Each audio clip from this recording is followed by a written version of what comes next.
I'm the old actor who is very dependable and is kind of an ageless look right now. I don't look old. I don't look young. I'm kind of ageless right now. It's a good place. I want to act another 10 years. I want to act another 10 years, dude. And I don't drink. I write, and I have a wife who watches over me. So I think I'm holding up all right. Filmmaker Magazine presents Back to One with Peter Rinaldi. Eric Roberts is an actor. He sat down with me in cyberspace to talk about the work. Do you have a typical way that you like to begin your preparation process for a new role? Is there a first step that you like to take to enter into a new character? Yeah, and it's very mechanical. It's very basic. It is very childlike. It is very immature. It is very, did I say basic? It is very boring. And what it is okay, here's a process with me right now here today. I had these two readers, a guy and a girl. They're young kids. They're under 33. They're in their late 20s, early 30s. Okay, one reads comedies, one reads dramas, because I get scripts all day, every day from all over because what happened was when they took film, they gave us HD, everybody bought a camera, so everybody was a studio. So everybody made offers directly. So my phone started ringing that day, kind of, sort of, 1993, 5, whenever it was. And they kind of said, we're going to HD. And from 2008 to 2018, I was on a different set pretty much every day I wanted to be. And it was so much fun because in 1993, I think, my wife says to me, if you could do anything every day, Eric, what would it be? I say, I'd be on a movie set. She goes, well, that's not going to happen. But then with HD, everybody's a studio. So everybody is their own boss. So they picked up the phone, and I didn't know I was that popular. They started calling me, and we get dozens of offers every day from all over the world. So my wife said to me about, I don't know, 20 years ago, she goes, this is crazy. She goes, look at some even pay. She goes, oh, what do you want to do? I said, let's go chase it. Let's go have fun. So we saw the world like twice for free and just made movies everywhere, dude. It was so much fun. It was a great experience. I would do it again if I were allowed to. And then all this being said, I end up now on my favorite working experience I've ever had. And I've had a lot. You mean the Righteous Gemstones is your favorite working experience? Yeah. Wow. But wait, go back, because you were about to say something. You said it's very mechanical. Oh. It's very simple. Yeah, what I do is you do. So I have these readers, and they put synopsis on my desk. If I like this synopsis, I will read the script. If I like the script, I tell my wife, let's go chase it, and she and the agent make the deal. But what I do is I sit down, I open my script, and I color it. I do all the stage directions in orange or pink, and all the dialogue, of course, in yellow. And that's my first thing I do after I read the script. I'm going to do it. I color it, and that makes it mine. It makes it very familiar. And if you color words, they sink in better. They just become, you're like painting, it's like, and I'm saying this, and this is yellow. I don't know how it works, but it works. It works for me. And it's just a very simple childlike process. And I do it. And I call it breaking down a script because as I color, I'm also making notes in my index about I cannot whistle, like if I'm asked to whistle, I cannot whistle. Circle, page 98, I put on the front, so I remember to refer to it to tell the director. That's what I do. It's just very mechanical, very basic, and very childlike. And what about when you need to do something that's a little bit outside of who you are, or it's a little bit difficult to get into? Is there a process you have to step in emotionally to these people? Because you're working so much now. Do you have it like, is it almost like shorthand now about stepping in emotionally? Talking about acting is a lot like talking about sex. Now, I'm not trying to be cute here, but we all know the mechanics. But up till you experience it, you don't really know what it is. And it's the same thing with acting. And Eliza, I want to ask my wife the title of a movie I want you to become aware of. One of the hardest parts I ever played was with an actor. It's also his best work I've ever seen. His name is Patrick Warburton. And he's an incredible actor. He's unheralded as of so far. He's a truly great actor. He and I made a movie together, and I was playing basically a virgin, a 40-year-old virgin, but it was a drama. It was a real thing. And I worked for him in his vacuum cleaner store, blah, blah, blah, blah, blah. And it's our relationship. Now, I don't really have an understanding of like being an adult virgin and how that would affect your whole life and all your relationships and how you deal and how you don't deal.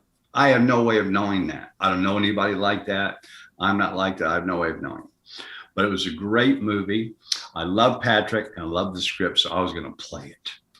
Okay, when you take on something like that at face value comes across as impossible, you have to become a baby. You let all your stuff go and you put the character on like clothes. You try this on.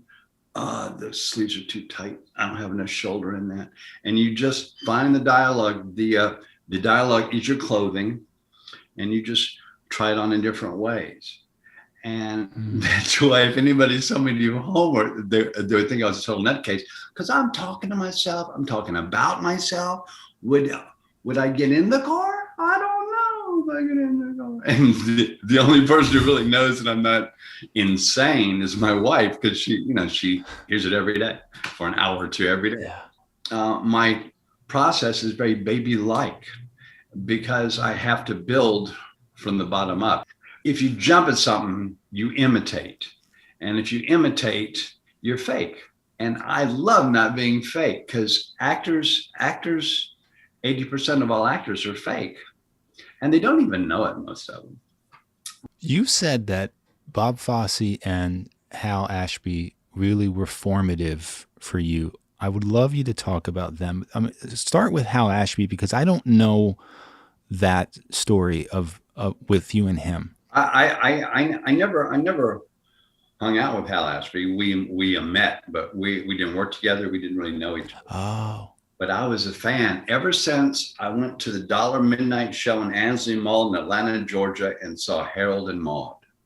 And I went, this movie, oh my God, how do you do a movie like this? It's not just the subject matter, it's the way he told the story. Oh my God. And the script has so many magic things in it, like Bud Cort gives Ruth Gordon an engagement ring. And she goes, yes, oh my God, that's so incredible. And they're on a dock in a bay, and she throws it in the bay. And he goes, why'd you do that? And she goes, because I'll always know where it is.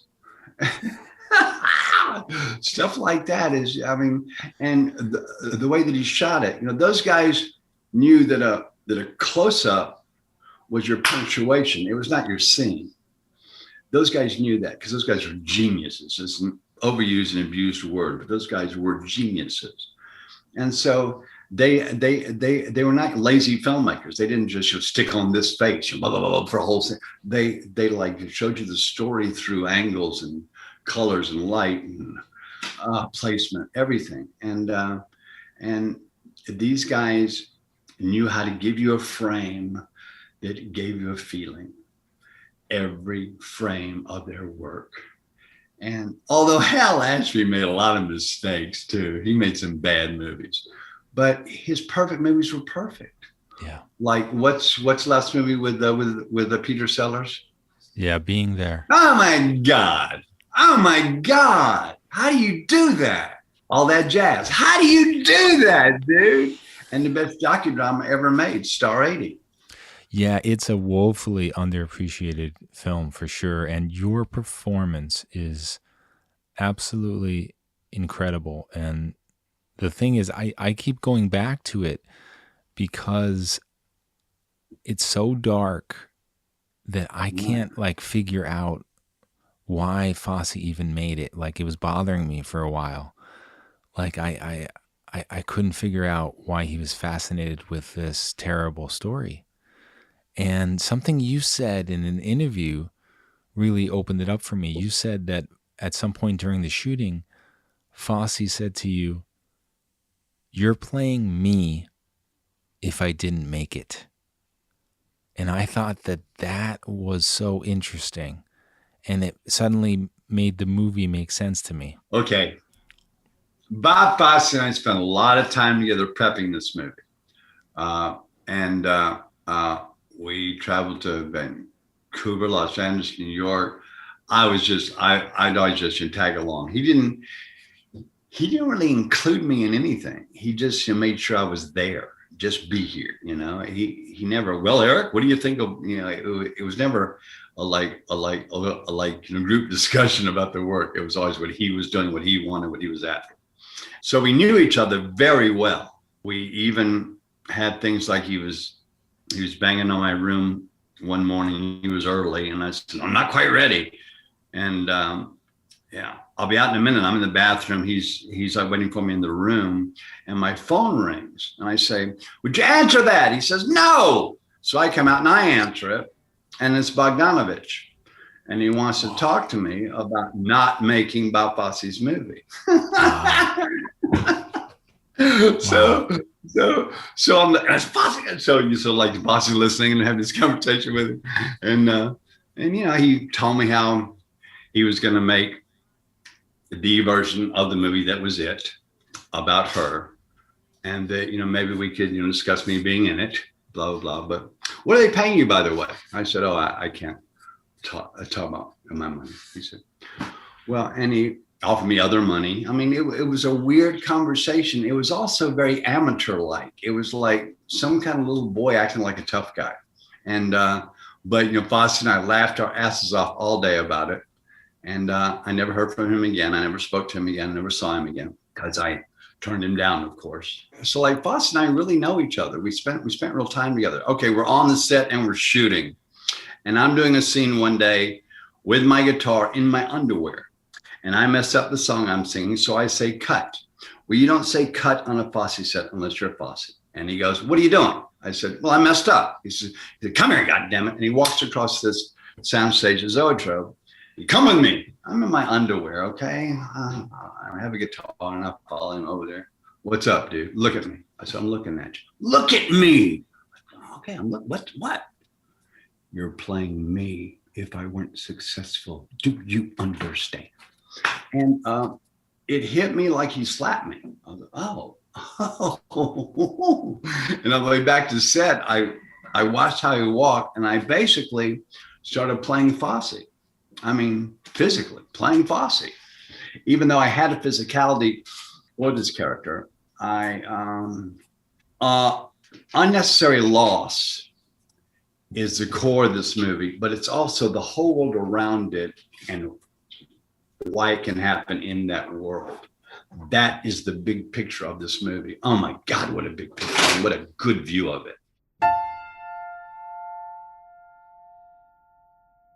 It was fascinating to learn that your performance in Pope of Greenwich Village, you kind of crafted it around what Rourke was giving you because he was so sporadic that you had to create your style of performance to kind of deal with that. That's the polite, kind way to say it. What it was we had so much dialogue, and Mickey never learns a line of dialogue, but I didn't know that. And in fact, when we met. I got that script in January of that year, a script and a book. I was up at Hartford doing doing Glass Menagerie. You know, Tennessee Williams had just died, so everybody's doing the Tennessee Williams play.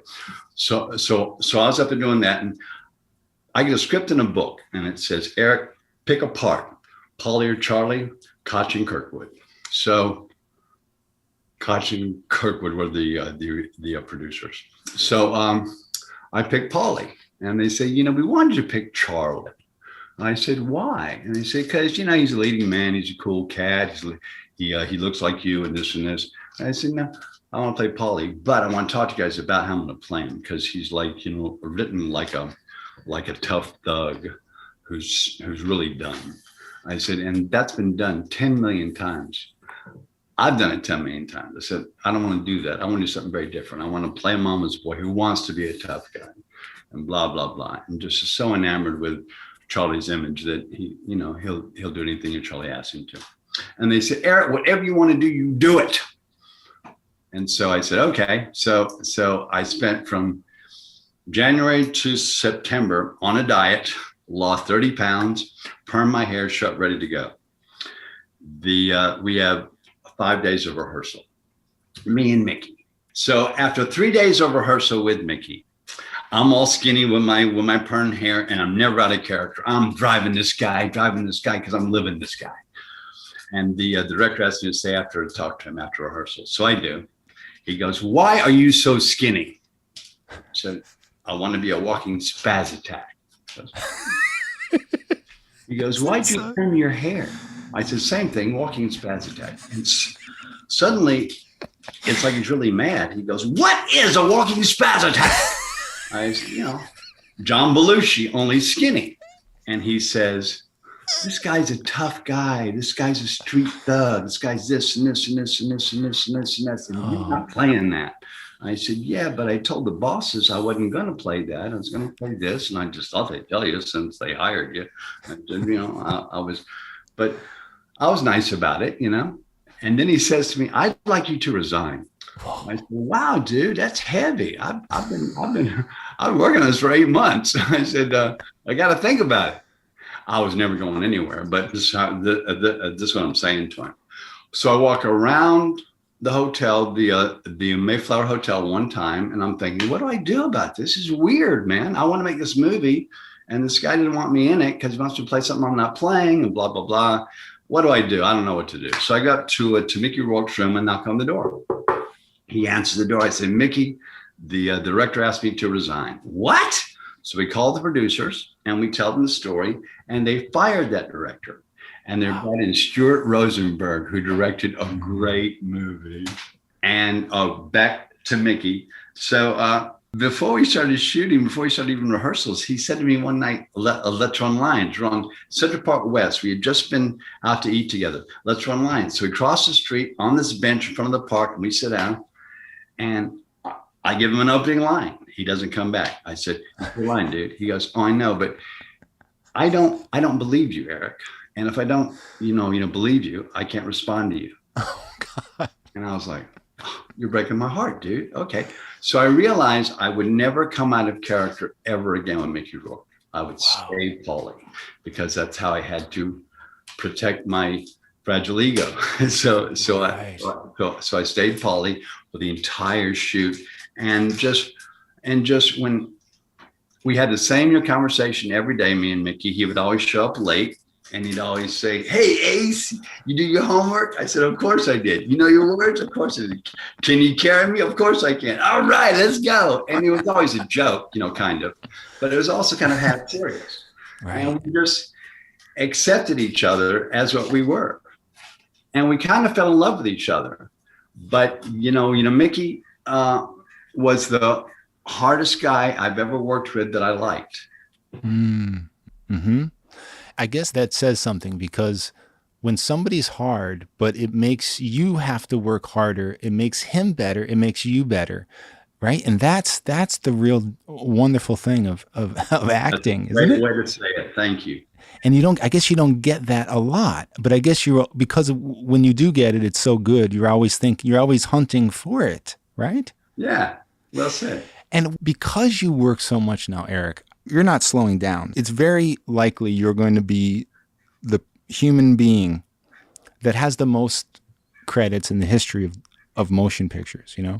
Cool. So you would know, like, what happens with your craft after a certain time where you're doing this so much. Like, tell me some stuff that has changed in the way you approach it, in the way, what has gotten easier. What are some things that you thought you would never give up on that you gave up on? It's the exact same kind of process as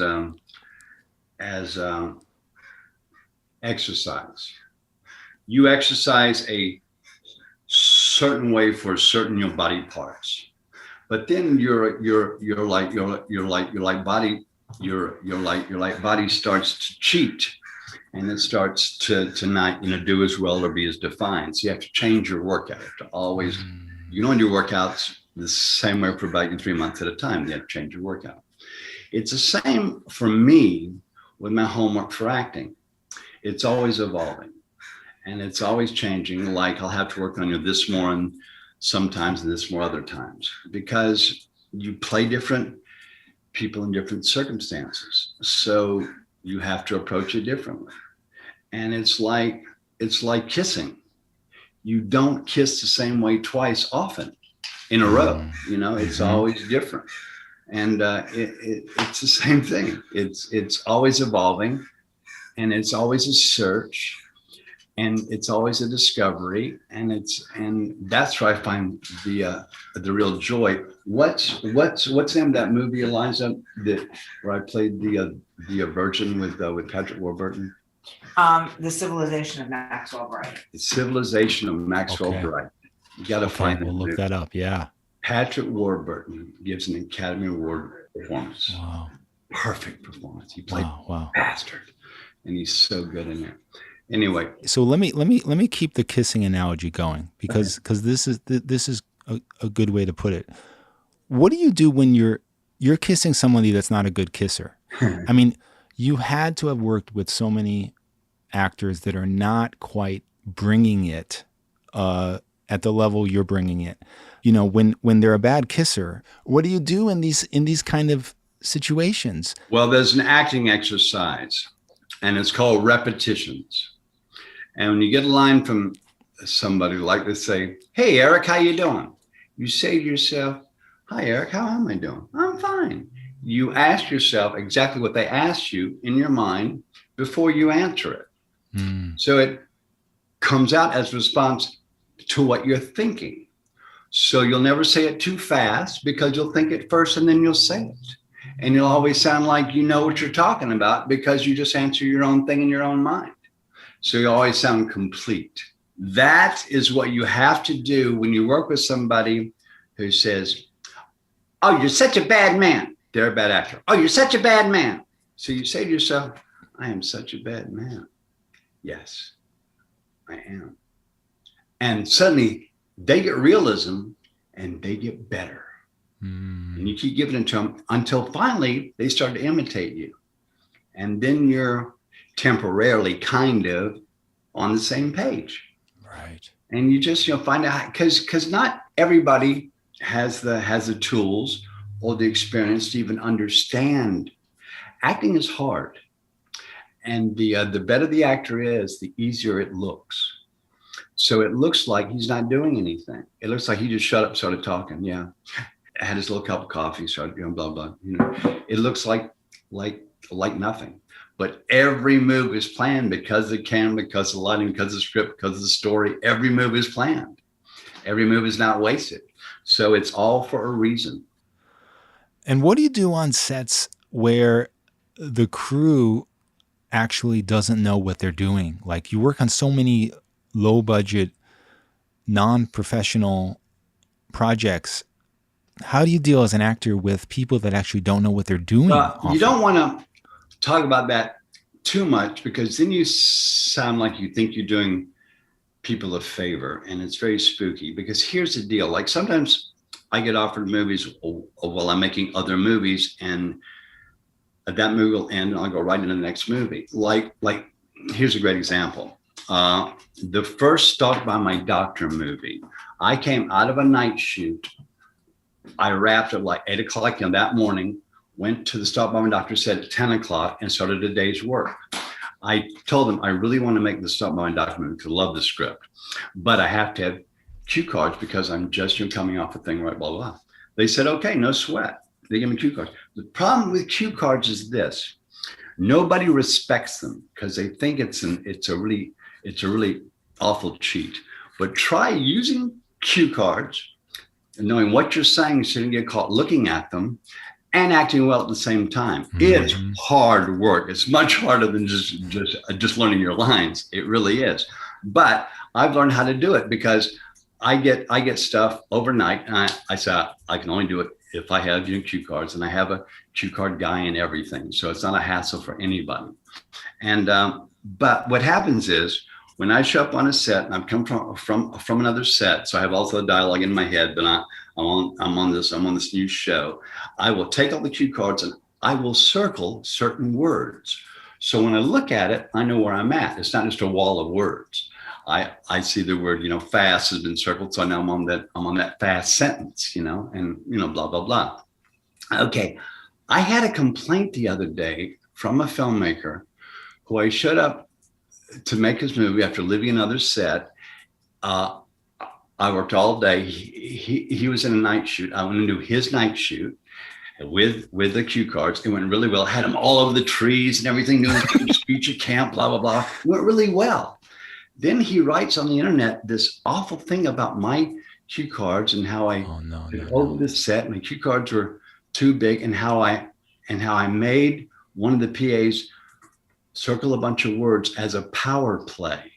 Now I don't know what is a power play about not knowing your lines, but it crushed me because it hurt my feelings because I thought I was helping him, right, by having the cards made, so it wasn't a hassle for them, wasn't a hassle for their, production, and by knowing it well enough that nobody saw me see a card, and I was in and out in like 3 hours. Boom, has a big monologue, and it's almost like if you cheat, as it were, and you get away with it well on set and off, they resent you. It's like, he's not a real actor. He uses cards. It's harder acting with cards, believe me, but you can't explain that to people, No. So you just have to let it go. But he actually said I was doing a power play by circling words. That's so weird. I have never felt worse or more misunderstood over less in my life. Right.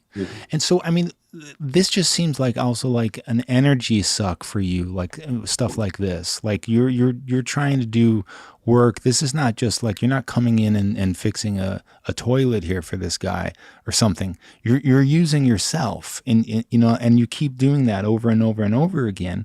And I mean, is it getting to the point where it's making it not worth it to work this hard? No, you can't complain or be disappointed or be undermined or like give up because of other people's misgivings. You just have to accept them and rock and roll. And it is what they are. That's what they are. You can't retrain them or re-educate them or remake them. They are what they are. Hey man, how you doing? And you just got to do your thing with them, and then get out of their way because they have their life to live, and just let it go. And but what made me sad is the fact that I thought I was doing this guy a favor. Yeah. And so I asked myself, am I self-entitled that way? Am I being a star actor a-hole? No, I had to ask myself that because, I have been guilty of that in my behavior. I'm sure I can't name a specific, but of course it's true. And so, I had to ask myself that, And I'm also very bossy. My wife says, you're so obnoxious about the cards. I say, no, not there, over there. No, blah, blah, blah, blah. And no, have it over the door. And she goes, you're so obnoxious. You got to be nice to people. I said, but they don't listen unless I don't. Blah. She goes, you have to be nicer. You're an asshole. And of course she's right. Of course she's right. So. Well, they got to be in the right spot. I mean, like, I can understand that. People think that cue cards are not real movie making, and have to say I understand why they think that. But just as an example, the first Stalked by My Doctor movie, I like to show up, I got these cue cards, and I haven't met the director yet. And I come from a night shoot into his shoot, and he says to me, cue cards, did you even read it? And I turned to the producer and I said, did he just ask if I even read this? And the producer and I smile, and we all went, of course I read it. That's why I'm here, dude. I love your script, blah, blah. So we all made nice. But that's how people are affected by cue cards. Mm-hmm. They're totally nonplussed, and they totally resent you for it. And because I think they think in their minds, oh, I can do that. You know what I mean? Right. So, but you know, so you have to show them that picture with Robert Duvall with the cue card on his body for Brando on The Godfather. Just show them that picture. No. Well, you know, why would you put a cue card on an actor? You rude fuck.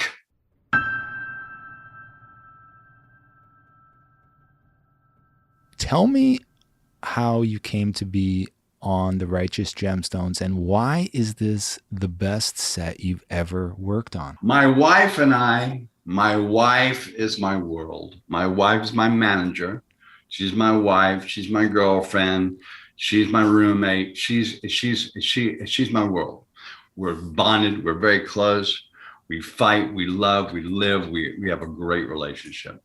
About, I don't know, 12, 14 years ago, I got a call from an agent's assistant talking about all these stuff they turned down for me without telling me.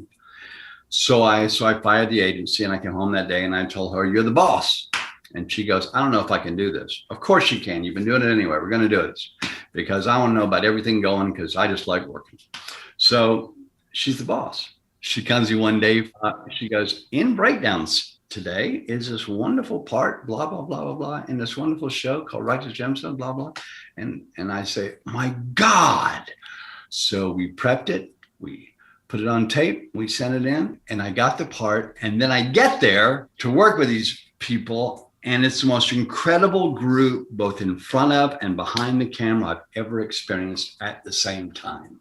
They're all on the same page. They all like each other. They all work well together. They're all geniuses. Oh, we use an abused word, but a fact. They're really gifted. They're just unbelievable. It's an unbelievable group. And they let me in their club, and I'm so thrilled. And most of my scenes are with John Goodman. Yeah. John is a perfect professional. Oh my God, we have so much fun together. And I love him as a man. I love him as an actor. I love him. It also seems like it's effortless, though. Like that's what's amazing about it. Your character. It's also a cheat. I'm related to this guy. This guy is my family. This guy is my first cousin. This guy is my grandfather. And I'm like melding those two personalities who I know very well, both on my paternal side, my father's and sister's oldest son, and my father's father. And my father's father was mean, and my first cousin Adam is the sweetest, most naive guy in the world. And I just took those things and put them all together. And I have Junior, because he's not a rocket scientist, but you know what? He's got experience. And, you know, he done a lot of stuff, okay? I've seen a lot, okay? And, you know, that's him. I'm sure you can't talk about something like Babylon, which we're going to see at the end of the year, I think. But I can tell you one thing about Babylon. Go. Margot Robbie kicks its ass. Go ahead. Why is that not a surprise?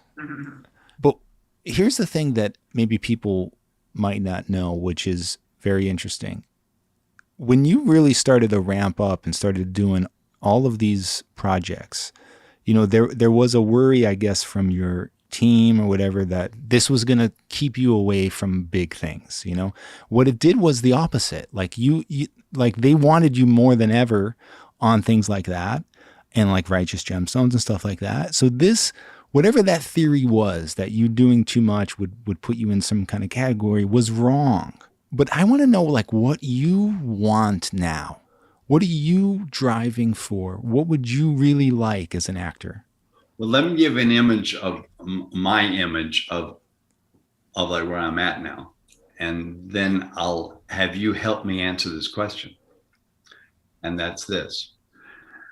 I'm the old actor who is very dependable and is kind of an ageless look right now. I don't look old. I don't look young. I'm kind of ageless right now. It's a good place.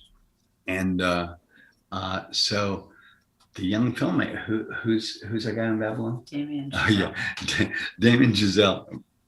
Those guys, you know, my old work and my new work, and they know I'm around. And it's, oh yeah, this is role for Eric Roberts.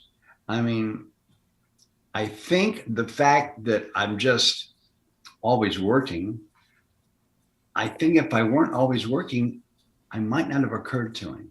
I don't know this. I don't know this. I don't know anything I'm saying. I just think. But that guy, another overused and abused word, genius, that guy is, you know, he offered me a part. He said, I want Eric Roberts to play this part.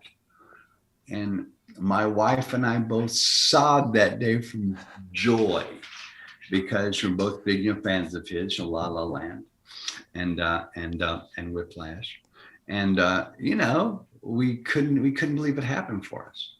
And when you work with that kind of guy, it also reminds you why you do this work. Because that's like a Fosse and an Ashby. That's like, I know why I'm here and you don't. Yeah.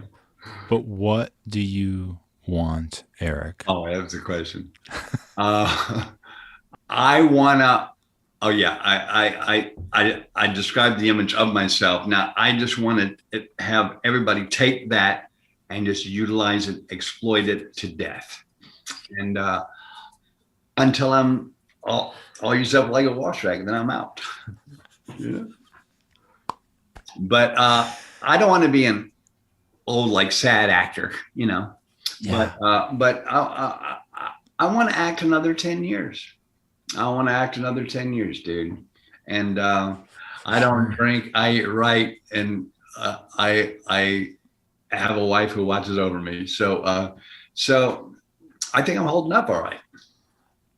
Eric Roberts, thank you so much. You are such a sweetie pie. Man, thank you. Back to One is a production of Filmmaker Magazine, which is a publication of The Gotham, formerly IFP. Listen to back episodes of this podcast at filmmakermagazine.com or wherever you get your podcasts.